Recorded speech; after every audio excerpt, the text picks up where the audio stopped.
Thank you, Deputy Chairman, sir, for giving me this opportunity. My special mention is demand for inclusion of ethnic indigenous communities, Meitei or Meitei, in the scheduled tribe list under Article 342, Clause 1 of Indian Constitution.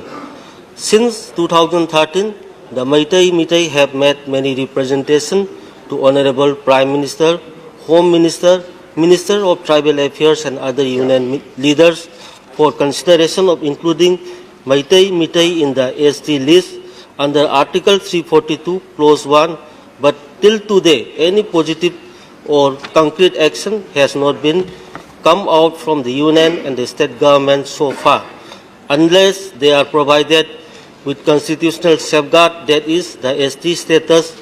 Without further delay, they shall be reduced to minority, being vulnerable to become refugees in their own ancestral land, once a proud nation state for more than 5,000 years.